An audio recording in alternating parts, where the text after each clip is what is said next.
இன்னைக்கு நம்மளுடைய வாழ்க்கையிலையும் கர்த்தர் நம்மளுக்கு ஒரு இன்ஸ்ட்ரக்ஷன் கொடுக்கும்போது கூட ஒரு ஆள். ஆனா ஆபிரகாமோட அவன் பொண்டாட்டியை கூப்பிட்டாரு. இதெல்லாம் ஸ்பிரிச்சுவல் ஐஸ் ஓப்பன் ஆகி நீங்க படிக்கும் போது உங்களுக்கு புரியும். பொண்டாட்டியை கூப்பிட்டாரு, அவனுடைய எல்லாத்தையும் எடுத்துட்டு வரதான் சொன்னாரு. அதெல்லாம் பிரிக்கல கர்த்தர். அவர் அகேன்ஸ்டா இருந்தது லோத்துக்கு ஒண்டி தான். ஆபிரகாமுடனே கூட வந்த லோத்து. இந்த ஒரு வார்த்தையிலிருந்து அறியலாம். ஆடு மாடுகளும் கூடாரங்களும் இருந்தன. அவர்கள் ஒருமித்து குடியிருக்க அந்த பூமி அவர்களை தாங்க கூடாதிருந்தது. கர்த்தர் தான் அனுபவிச்சாரு. இப்ப என்ன ஆயிடுச்சு? சண்டை வருது. இது நம்ம கேட்கலாம், சண்டைனாலே கர்த்தர் பிரிப்பார் நம்மளன்னு. நீ கீழ்ப்படியாமே உட்காந்துட்டு இருப்ப, நீ சொல்றதை செய்யாம, அவர் சொன்னதை செய்யாம இருப்ப, அவருக்கு ஒரு சான்ஸ், டக்குன்னு ஒரு கிரியேஷன். இன்னைக்கு நம்ம எத்தனை பேர் நம்முடைய விசுவாசத்தின் படி இல்லாம கூட சேர்த்துட்டு ஓடுறோம்? உனக்கு ஆபிரகாமுக்கு விசுவாசம் இருந்துச்சு, அந்த அளவுக்கு விசுவாசம் இருந்துச்சு. கர்த்தர் கூப்பிடுறாரு, நம்ம போகணும். கர்த்தர் நெவர் டோல்டு லோத்து கிட்ட போயிட்டு, லோத்து நீங்க கூட சேர்ந்து போ, உங்க சித்தப்பாவோட போன்னு சொல்லவே இல்லை. God never told. God never selected him first of all. இன்னைக்கு நம்முடைய வாழ்க்கையிலையும் நாம் இப்படிதான் செய்யறோம். கர்த்தர் சொல்லாத ஒரு காரியத்தை எடுத்து என்ன பண்றோம்? கிளீனா இந்த மாதிரி தவறான மூவ்ஸ் பண்றோம். மூவ் பண்ணும்போது பெரிய பிரச்சனை ஆயிடுது. அடுத்தது என்னாச்சு? இப்ப கர்த்தர் இதை பிரிக்கணும்னு என்ன பண்றாரு? அவங்களுக்கு சண்டை மூட்டி விட்டுறாரு. அவர்களுடைய ஆஸ்தி. இது எத்தனையோ பேர் வாழ்க்கையில நடந்திருக்கலாம், இன்னைக்கு நடக்கும். ஏன் என்னை விரோதிக்கிறான் அவன்? ஏன் என்னை இப்ப பகைக்கிறான்? ஐயா, கர்த்தர் சொல்றபடி தான் நடந்தியா? கர்த்தர் உன்னை அவனோட இருக்க சொன்னாரா? XYZ. I don't want to pinpoint anybody. கர்த்தர் உன்னை அழைத்ததன் நோக்கத்தை நீ உணர்ந்திருக்கிறாயா? எதற்காக அழைத்தார்? எப்படி அழைத்தார்? இதை அடைஞ்சிருக்கிறாயா? அதன்படிதான் நடக்கிறியா? இல்ல கூட ஒரு ஆளை சேர்த்துக்கிறியா? உன்னுடைய விசுவாசத்தின்படி, உனக்கு அவர் கொடுத்திருக்க விசுவாசத்தின்படி அதே லெவல் ஆஃப். இப்ப நம்ம ரெகபயாம் இருந்தாரு. ரெகபயாம் சாலமோனோட சன்னு. அவர் தன்னோட சேர்த்தது யாராரு? சின்ன சின்ன பசங்க. அந்த ஐடியா கேட்டோன்னா அந்த பசங்களை என்ன சொன்னாங்க? தப்பான ஐடியா கொடுத்தாங்க. ராஜபாரம் 2 போயிடுச்சு. எப்பவுமே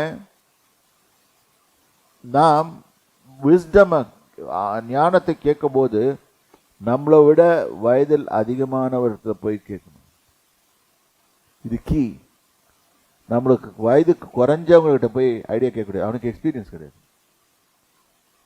சில பேர் பட்டு அனுபவிச்சிருப்பான், சில பேர் படாம தப்பிச்சுட்டு வந்திருப்பான். இது கீ, விஸ்டம் கீ. இப்ப இந்த காரியத்துல ஆபிரகாம் அட்வைஸ் யார்கிட்ட போய் கேட்டாரு? லோத்துக்கிட்ட கேட்டாரு. பின்னால படிப்போம் அதை.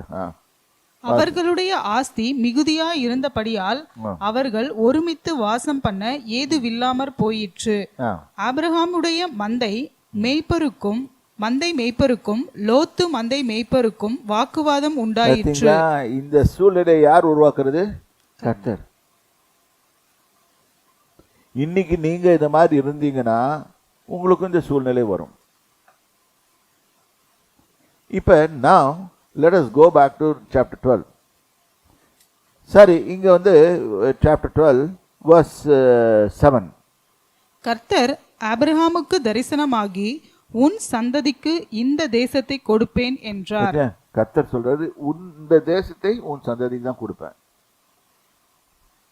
அந்த சந்ததி லோத் என்று சொல்லவில்லை. இப்ப அது கொடுப்பேன் என்றார். அப்பொழுது அவன் தனக்கு தரிசனமான கர்த்தருக்கு அங்கே ஒரு பலிபீடத்தை கட்டினான். கரெக்டான வேலை செய்தான். ஆனா நீ பலிபீடத்துக்கு செய்யல. ஆனா உன் கூட இருக்கிறது யாரு? உன் விசுவாசத்தை கெடுக்கிற உன்னுடைய ஆளே தான் இருப்பான். யாரோட to whom we have to move, உன் கம்பெனின்னு சொன்னால் உடன் ஆட்கள், நீ யாரோட மூவ் பண்ணுறியோ அவங்கள ஜாக்கிரதையாக பார்த்துக்கோ. அவன் தேவ சித்தத்தின்படி வந்து உன்னோட ஜாயின் பண்ணியிருக்கானா இல்லையா, அவனா வந்து ஒட்டிக்கிட்டானா, விச் தேவனை கேட்டு தெரிஞ்சுக்கோங்க. இவன் வந்து சேர்ந்துருக்கான், இவன் தேவனுடைய சித்தத்தின்படி இருப்பானா, இல்லாட்டி தனியாக போயிடுவான். இந்த மாதிரி கேட்கும் போது கர்த்தர் சொல்லுவார், இது எனக்கு பிடிக்கலன்னு, இல்லாட்டி எனக்கு பிடிக்குதுன்னு சொல்லு. ரெண்டு ஆன்சர் எதிர்பார்க்கலாம். எஸ் ஓகே அப்படின்வாரு, இல்லாட்டி நோன்னுவாரு. இந்த ஸ்டேஜில் அவர் நோ தான் சொன்னார். பின்பு அவன் அவ்விடம் விட்டு பெயர்ந்து பெத்தேலுக்கு கிழக்கே இருக்கும் மலைக்கு போய் பெத்தேல் தனக்கு மேற்காகவும் ஆயி கிழக்காகவும் இருக்க கூடாரம் போட்டு அங்கே கர்த்தருக்கு ஒரு பலிபீடத்தை கட்டி கர்த்தருடைய நாமத்தை தொழுது கொண்டான். கர்த்தர் கூட இருக்கிறாரு. அவன் மேல ஒருத்தனும் கை வைக்க முடியல. புது லேண்டு இருந்தும் அவன் மேல யாரும் கை வைக்க முடியல. இவன் என்ன பண்றான், கர்த்தர் கொடுத்த தேசத்தை சுதந்திரிப்பதற்காக இவன் சுத்தி நடக்கிறான். இதுதான் அவர் சொன்னது. சுத்தி அவன் என்ன விசுவாசிச்சான், தன் சந்ததிக்கு இதெல்லாம் வேணும்னு சொல்லி எந்த இடத்துல லேண்டை நினைச்சானோ அதெல்லாத்தையும் சுத்தி நடந்தான். சரி. அதன் பின் ஆபிரகாம் புறப்பட்டு தெற்கே பிரயாணம் பண்ணி கொண்டு போனான். அத்தேசத்திலே பஞ்சம் உண்டாயிற்று. இது ஒரு சூழ்நிலை வரும். நாம் விசுவாசிகளாய் இருப்போமானால், அது பஞ்சமா இருக்கட்டும் இல்லாட்டி எது வந்தாலும் சரி, உன்னை போஷிக்கிறவர் யாரு? கர்த்தர். எந்த சூழ்நிலையும் மாற்ற போறதில்லை. ஒரு ஃபேமின்னா ஷார்டேஜ், ஸ்கேசிட்டி. ஒரு ஸ்கேசிட்டி வந்த உடனே we will start fretting and fuming. ஐயோ நல்லதானே ஓடி இருந்துச்சு, இப்படி நாள் போனோம், அங்கே போனோம், இங்கே போனோம், இங்கே எல்லா இடத்தையும் போனோம், திடீர்னு ஒரு ஸ்கேசிட்டி, ஒரு பிரச்சனை, சூழ்நிலை. இந்த சூழ்நிலை வந்தோடனே he started fretting, fuming. அந்த இடத்துல இவர் அட்வைசர் வந்தார். அது போடல, அது அப்படிதான் எடுத்துக்கணும். தேசத்திலே பஞ்சம் கொடிதாய் இருந்தபடியால் ஆபிரகாம் எகிப்து தேசத்திலே தங்கும்படி அவ்விடத்துக்கு போனான். பார்த்தீங்களா, கர்த்தர் போன்னு சொன்னாரா, போக சொல்ல. இப்ப யார் இவனுக்கு அட்வைஸ் கொடுத்துருப்பா? அவன் பையன் சொல்லிக்கொண்டு அவன் தான். நிச்சயமா பொண்டாட்டி சொல்லி இருக்க மாட்டா, ஏன்னா அவ விக்டிமாவ போறா. சரி, இப்ப நெக்ஸ்ட் என்னாச்சு, இவனுக்கு once he moved out of God's will, a fear started gripping him. இன்னைக்கு பயம் இருக்குதா நம்மளுக்கு? தேவனுடைய காரியத்தை தவிர்த்து நம்ம வேற காரியத்தை செய்யும் போது நம்மளுக்குள்ள ஒரு பயம் உண்டாகும். படபட அடிச்சுக்கும், நெஞ்சு அடிச்சுக்கும். we won't be confident. We will be thinking, will be unsure. If we are with in God's way and God's thing, we will not be. அதை பற்றி வரியே பண்ண மாட்டோம். கர்த்தர் நம்மளோட இருக்கிறார், அவர் எப்படி இருந்து பாதுகாப்பார் தெரியும். ஏனென்றால் வானத்தையும் பூமி படுத்த கர்த்தர் நம்மளோட இருக்கிறார். எதுக்கும் ஒன்றும் ஆகாது, நம்ம பார்த்து போகலாம். ஆனால் இந்த இடத்துல என்னாச்சு, இவன் கர்த்தருடைய வார்த்தைக்கு இடங்கம், இந்த தேசத்தை கொடுப்பேன் என்று சொன்ன வார்த்தையை விட்டுட்டு எகிப்துக்கு போகிறான். எகிப்துக்கு போன உடனே அவன் மனசில் டிசைட் பண்ணி, once he started moving, a fear started gripping him. அவன் எகிப்துக்கு சமீபமாய் வந்தபோது, இங்க வர வரைக்கும் ஒரு மாதிரி பயத்திலேயே தான் வரான். வரும்போது திடீர்னு அங்க வந்த உடனே ஒரு பயம், இன்னும் பயம் பிடிச்சிச்சு. தன் மனைவி சாராயை பார்த்து, நீ பார்வைக்கு அழகுள்ள ஸ்திரீ என்று அறிவேன். எகிப்தியர் உன்னை காணும் போது இவள் அவனுடைய மனைவி என்று சொல்லி என்னை கொன்று போட்டு உன்னை உயிரோடே வைப்பார்கள். ஆகையால் இப்ப கர்த்தர் இந்த வார்த்தையை சொல்லறான். கர்த்தர் 2வது வசனத்துல என்ன சொல்றாரு, நான் உன்னை பெரிய ஜாதியாக்கி உன்னை ஆசீர்வதித்து உன் பெயரை பெருமைப்படுத்துவேன், நீ ஆசீர்வாதமா இருப்பாய்.